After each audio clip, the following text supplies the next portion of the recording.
നമസ്കാരം. കഴിഞ്ഞ ദിവസം ഞാൻ സോഷ്യൽ മീഡിയയിൽ ഒരു വീഡിയോ കണ്ടു. തമിഴ്നാട്ടിൽ നടന്ന സംഭവമാണ്. 18-19 വയസ്സ് മാത്രം പ്രായമുള്ള ഒരു പെൺകുട്ടി അവളുടെ കാമുകനൊപ്പം ഇറങ്ങിപ്പോയി, ജീവിക്കാൻ വേണ്ടി പോയി. അപ്പോൾ ഈ ഒരു കേസിന്റെ കാര്യത്തിന് എന്താണ് ഇതിനൊരു നീക്കുപോക്ക് എന്നൊക്കെ തീരുമാനിക്കാൻ വേണ്ടി പോലീസ് സ്റ്റേഷനിലേക്ക് എല്ലാവരെയും വിളിച്ചു വരുത്തുമല്ലോ. അങ്ങനെ പെൺകുട്ടിയുടെ മാതാപിതാക്കളെയും ബന്ധുക്കളെയും ഈ പെൺകുട്ടിയെയും കാമുകനെയും ഒക്കെ പോലീസ് സ്റ്റേഷനിലേക്ക് വിളിച്ചു വരുത്തി. ആ പോലീസ് സ്റ്റേഷനിൽ അരങ്ങേറിയ ദൃശ്യങ്ങളാണ് ഈ വീഡിയോയിൽ ഉള്ളത്.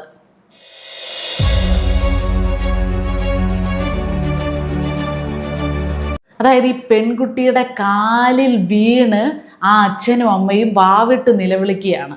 നീ തിരിച്ചു വാ എന്നും പറഞ്ഞ് കാലിൽ പിടിച്ച് കെട്ടി വീണ് കിടന്ന് കരയുകയാണ്. നമുക്ക് കണ്ടു നിൽക്കാൻ കഴിയാത്ത ഒരു കാഴ്ച. എത്ര ഒരു ഗതികെട്ട ഒരു അവസ്ഥയാണത്. അതിൻ്റെ എന്തെങ്കിലും ആവശ്യമുണ്ടോ എന്നാണ് എനിക്കിന്ന് ചോദിക്കാനുള്ളത്. നമ്മളെപ്പോഴും ഇത്തരം കേസുകളിൽ പറയുന്നത് കഷ്ടപ്പെട്ട് ബുദ്ധിമുട്ടി വളർത്തിയ മാതാപിതാക്കൾ, അവരെ ധിക്കരിച്ചു പോകാൻ ഒരു കാരണവശാലും ആ പെൺകുട്ടിയെ നമ്മൾ അനുവദിക്കരുത്. എങ്ങനെയും ആ പെൺകുട്ടിയെ തിരിച്ചു കൊണ്ടുവരണം, അവളുടെ മനസ്സ് മാറ്റണം എന്നുള്ള ചിന്തയാണ് പലപ്പോഴും നമ്മളൊക്കെ പങ്കുവെക്കുന്നത്. ഇന്ന് അതിൻ്റെ ഒരു മറുവശമാണ് ഞാൻ സംസാരിക്കുന്നത്. അവർക്ക് 18 വയസ്സ് പൂർത്തിയായി കഴിഞ്ഞാൽ അവർക്ക് സ്വന്തമായിട്ട് വികാരങ്ങളുണ്ടാകും. അത്യാവശ്യം കാര്യങ്ങൾ തീരുമാനിക്കാനുള്ള ഒരു പക്വതയൊക്കെ എത്തിയിട്ടുണ്ട്. വോട്ട് ചെയ്യാനുള്ള പ്രായമായി. അതായത് സ്വന്തം ചോയ്സ് ഏതാണ് എൻ്റെ തീരുമാനമെന്ന് തിരഞ്ഞെടുക്കാനുള്ള ഒരു നിയമപരമായിട്ടുള്ള അറിവ് അല്ലെങ്കിൽ അതിനുള്ള ഒരു സമയം അവർക്കായിട്ടുണ്ട്. ആൺകുട്ടിയായാലും പെൺകുട്ടിയായാലും അവരെ ഒരു പരിധി വരെ കാര്യങ്ങൾ ഉപദേശിച്ചു കൊടുക്കുക. എന്നിട്ടും അവർ തൻ്റെ ഇഷ്ടത്തിനാണ് പ്രാധാന്യം കൊടുക്കുന്നതെങ്കിൽ പോട്ടെ എന്ന് വെക്കണം. ചൊല്ലിക്കൊട്, തല്ലിക്കൊട്, തള്ളിക്കള എന്ന് പണ്ടുള്ളവർ പറഞ്ഞിട്ടുണ്ട്. ആദ്യം എല്ലാം പറഞ്ഞു കൊടുക്കണം, എന്നിട്ടും കേൾക്കുന്നില്ലേ ശിക്ഷ കൊടുക്കണം. ശിക്ഷ കൊടുക്കേണ്ട രീതിയിൽ ശിക്ഷ കൊടുക്കണം, എന്നിട്ടും കേൾക്കുന്നില്ലേ ശരി, നമ്മൾ അടിക്കുന്ന വഴിയെ പോയില്ലെങ്കിൽ പോകുന്ന വഴി അങ്ങ് അടിച്ചേക്കുക. പിന്നീട് അനുഭവങ്ങളായിരിക്കും അവരെ കൂടുതൽ കാര്യങ്ങൾ ബോധ്യപ്പെടുത്തുക, പഠിപ്പിക്കുക. അതിനുള്ള അവസരം നമ്മൾ അവർക്ക് കൊടുക്കണം. ഇപ്പോൾ മകൾ ഇഷ്ടപ്പെട്ട ഒരാളുടെ കൂടെ 18 വയസ്സിന് ശേഷമുള്ളവരുടെ കാര്യമാണ് ഞാൻ പറയുന്നത്, പ്രായപൂർത്തിയാകാത്തവരുടെ കാര്യമല്ല. എന്നാലും ഏകദേശം ഒരു 17-16 വയസ്സുള്ള പെൺകുട്ടികളൊക്കെ ഇങ്ങനെ പോകുന്നുണ്ടെങ്കിലും അവർക്ക് മാതാപിതാക്കളുടെ വികാരം മനസ്സിലാക്കേണ്ട, അല്ലെങ്കിൽ അച്ഛൻ്റെ അമ്മയുടെയും കണ്ണുനീരിന് വില കൊടുക്കുന്നില്ലെങ്കിൽ തിരിച്ചു കൊടുക്കണ്ട എന്ന ഒരു അത്രയും കൃത്യമായിട്ടുള്ള ഒരു തീരുമാനത്തിലേക്ക് നമ്മളും എത്തണം. മനസ്സിനെ കല്ലാക്കേണ്ടി വരും, വികാരങ്ങളെ കല്ലാക്കേണ്ടി വരും. പക്ഷെ അങ്ങനെ ഒരു തീരുമാനം നമ്മളും എടുക്കണം. അല്ലെങ്കിൽ ഈ മകള് പോകുന്നതോടുകൂടി ഈ അച്ഛനമ്മമാർ രോഗികളാകും. പിന്നെ ഇവരുടെ സന്തോഷം തീർന്നു. ഇവരുടെ വീട് ഏകദേശം ഒരു മരണ വീട് പോലെയായി. ഇവർക്ക് പിന്നെ സന്തോഷങ്ങളില്ല, ജീവിതത്തിൽ പ്രതീക്ഷകളില്ല. എന്തിനാണങ്ങനെ? അപ്പം മക്കളിൽ മാത്രമാണ് നമ്മുടെ സന്തോഷം നിലകൊള്ളുന്നത്. ഈ മാമ്പൂ കണ്ടും മക്കളെ കണ്ടും മതിക്കരുതെന്നും പണ്ടുള്ളവർ പറഞ്ഞിട്ടുണ്ട്. എല്ലാം നമുക്ക് വേണ്ടി നമ്മുടെ പൂർവികർ പറഞ്ഞു വെച്ചിട്ടുണ്ട്. ഇതൊക്കെ മുൻകൂട്ടി കണ്ടുകൊണ്ടും പല അനുഭവങ്ങളിലൂടെയുമാണ് ഇത്തരം ചൊല്ലുകളും ശൈലികളും ഒക്കെ ഉണ്ടായിരിക്കുന്നത്. ഈ സത്യങ്ങളുടെ അടിസ്ഥാനത്തിലാണ്, യാഥാർത്ഥ്യങ്ങളുടെയും വാസ്തവങ്ങളുടെ അടിസ്ഥാനത്തിലാണ് ഇത്തരം ചൊല്ലുകൾ രൂപപ്പെട്ടിട്ടുള്ളത്. അപ്പോൾ നമ്മൾ ഇവരെ കണ്ടങ്ങ് കുറേ മനക്കോട്ടകൾ കെട്ടുകയാണ്. കുട്ടികളെ വളർത്തിക്കൊണ്ട് വരുന്ന സമയത്ത് തന്നെ, ജനിക്കുമ്പോൾ തന്നെ ഡോക്ടറാക്കണം, എഞ്ചിനീയർ ആക്കണം, പ്രൊഫസർ ആക്കണം, പിന്നെ നമുക്ക് അത് ചെയ്യണം, ഇത് ചെയ്യണം, ഇന്ന ആളെ കൊണ്ട് കല്യാണം കഴിപ്പിക്കണം, ഇന്ന നാട്ടിലേക്ക് കല്യാണം കഴിപ്പിക്കണം, അത് കഴിഞ്ഞ് ഇന്നത് ചെയ്യണം, അവരുടെ കൊച്ചുമക്കളെ ഇന്ന രീതിയിൽ വളർത്തണം. എന്തിനാണ് നമ്മളിങ്ങനെ ആവശ്യമില്ലാത്ത മലർപ്പൊടിക്കാരൻ്റെ സ്വപ്നം പോലെ മനക്കോട്ടകൾ കെട്ടിപ്പൊക്കുന്നത്? അതിൻ്റെ ആവശ്യമില്ല. കാരണം ഒരു പ്രായത്തിൽ എത്തിക്കഴിഞ്ഞാൽ പിന്നെ അവർ മറ്റൊരു വ്യക്തിയാണ്. തന്മക്കൾ തന്നോളം വളർന്നാൽ താനെന്നും വിളിക്കണമെന്നാണ്.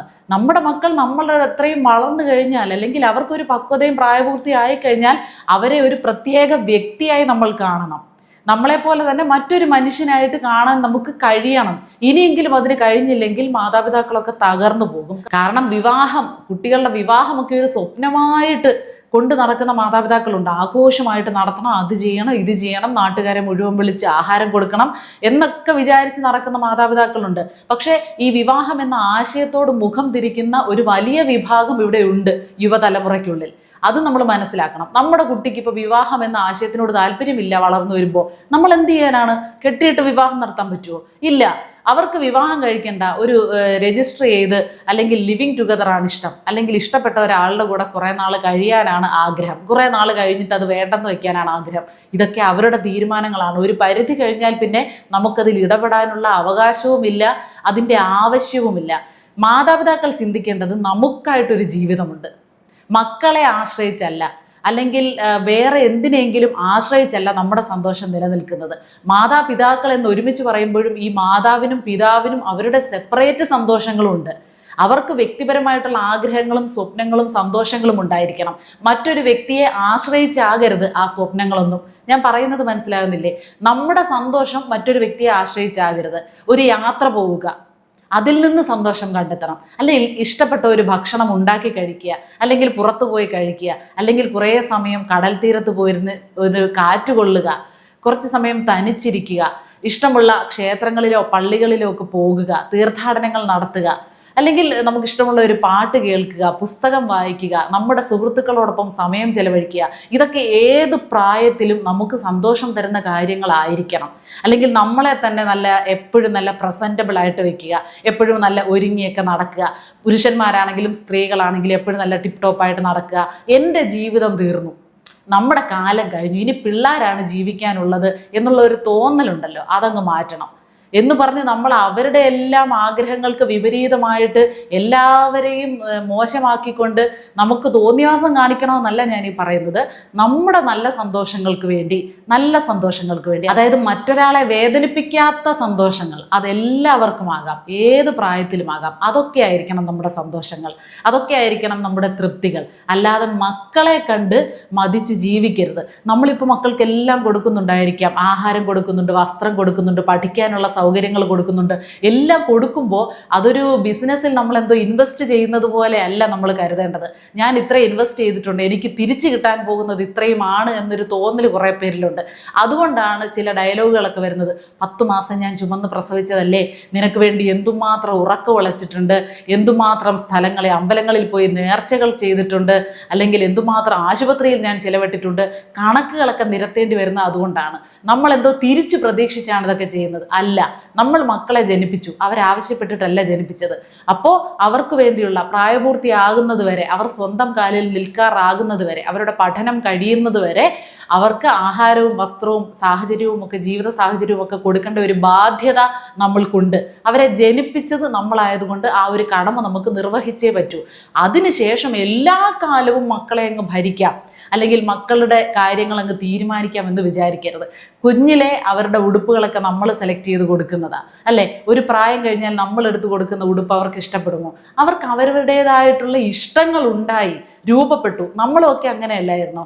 പക്ഷെ ഇങ്ങനെ ഇപ്പം ഇറങ്ങിപ്പോകുന്നത്, ഒരു പെൺകുട്ടി ഒരു കാമുകൻ്റെ കൂടെ ഇറങ്ങിപ്പോകുന്നു, അവനെക്കുറിച്ച് നമുക്കറിയാം, അവൻ്റെ മോശം സ്വഭാവമാണ്, അല്ലെങ്കിൽ അവൻ ലഹരി ഉപയോഗിക്കുന്നവനാണ്, അവൻ്റെ ജീവിത സാഹചര്യങ്ങളൊക്കെ മോശമാണ്, ഇവൾക്ക് നല്ല ജീവിതമായിരിക്കില്ല എന്നൊക്കെ നമുക്ക് ബോധ്യമുണ്ടെങ്കിൽ പരമാവധി നമുക്ക് ഉപദേശിച്ച് കൊടുക്കാം. അത് നമ്മുടെ കടമകളിൽ പെടുന്നതാണ്. ഇങ്ങനെയല്ല, ഇങ്ങനെയൊക്കെയാണ് വസ്തുതകൾ എന്ന് നമുക്ക് ബോധ്യപ്പെടുത്താൻ ശ്രമിക്കാം. എന്നിട്ടും അവൾ അതിനോട് യോജിക്കുന്നില്ലെങ്കിൽ, നമ്മളുടെ അഭിപ്രായത്തിന് വില തരുന്നില്ലെങ്കിൽ, പോകട്ടെ, ചെല്ലൂ, പോയി അനുഭവിക്കൂ, ബാക്കിയുള്ളത് നിന്റെ വിധി. പിന്നീട് മുന്നോട്ട് കിട്ടുന്നതെല്ലാം അവൾക്കൊരു പാഠമായിരിക്കും.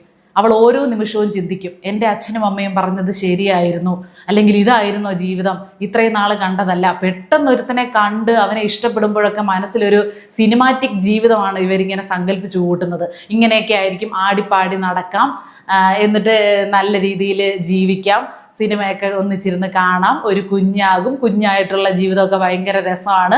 ജീവിതത്തിൻ്റെ ബുദ്ധിമുട്ടുകൾ എന്തൊക്കെയാണ്, ഇതിൻ്റെ സൈഡിൽ കൂടി അനുഭവിക്കേണ്ടി വരുന്ന വലിയ വലിയ ബുദ്ധിമുട്ടുകൾ എന്തൊക്കെയാണെന്നതിനെക്കുറിച്ച് ഇവർക്ക് യാതൊരു ധാരണയുമില്ലാതെ ഇവരിങ്ങനെ സങ്കല്പിച്ച് സ്വപ്നം നെയ്തു കൂട്ടുകയാണ് ജീവിതത്തെക്കുറിച്ച്. അപ്പോൾ സ്വപ്നമല്ല യാഥാർത്ഥ്യം, സങ്കല്പമല്ല യാഥാർത്ഥ്യം, യാഥാർത്ഥ്യം കുറച്ച് കയ്പുള്ളതാണ്, കുറച്ച് ബുദ്ധിമുട്ടുള്ളതാണ് എന്നവർ കുറച്ച് കഴിഞ്ഞിട്ടാണെങ്കിലും അവർക്ക് ബോധ്യപ്പെടും. അപ്പോൾ അവർ തിരുത്താൻ ശ്രമിക്കും. അങ്ങനെ സ്വയം തിരുത്തി തിരിച്ചു വരുന്നവരെ സ്വീകരിക്കാതിരിക്കുകയും ചെയ്യരുത്. കാരണം സ്വന്തം ജീവിതത്തിൽ അനുഭവിച്ച് പഠിച്ചിട്ടായിരിക്കും തിരിച്ചു വരുന്നത്. ആ സമയത്ത് അവർക്കെല്ലാം അറിയാമായിരിക്കും. പ്രത്യേകിച്ച് നമ്മളൊന്നും പറഞ്ഞു കൊടുക്കേണ്ട കാര്യമില്ല. വേറെ നിവൃത്തിയില്ലാതെ വരുമ്പോൾ അവർ നമ്മുടെ പടിവാതിലേക്ക് വരികയാണെങ്കിൽ മാത്രം ഇരുകൈയും നീട്ടി സ്വീകരിക്കുക. അല്ലെങ്കിൽ പോകട്ടെ, അവരുടെ ഇഷ്ടങ്ങളാണോ അവർക്ക് വലുത്, പോയി ജീവിക്കട്ടെ, അങ്ങനെ അങ്ങ് വിട്ടേക്കണം. ഇത് ഈ ഒരു വിഷയത്തിൻ്റെ മറ്റൊരു വശമാണ്, ആരും സംസാരിക്കാത്ത വശമാണ്, അധികമാരും സമ്മതിച്ചു കൊടുക്കാത്ത, അധികമാരും യോജിക്കാത്ത ഒരു വശമാണ്. പക്ഷേ പ്രാക്ടിക്കലായിട്ട് കാര്യങ്ങളെ കാണുമ്പോൾ, ഒന്നിരുന്ന് ചിന്തിക്കുമ്പോൾ ഇതും ശരിയല്ലേ എന്ന് നമുക്ക് തോന്നിയേക്കാം. ഈ ഒരു ആശയത്തോട്, അല്ലെങ്കിൽ ഈ ഒരു ആശയത്തിൻ്റെ ഈ ഒരു വശത്തോട് നിങ്ങൾ എങ്ങനെ പ്രതികരിക്കുന്നു എന്ന് നമ്മുടെ കമൻറ്റ് ബോക്സിൽ എഴുതും.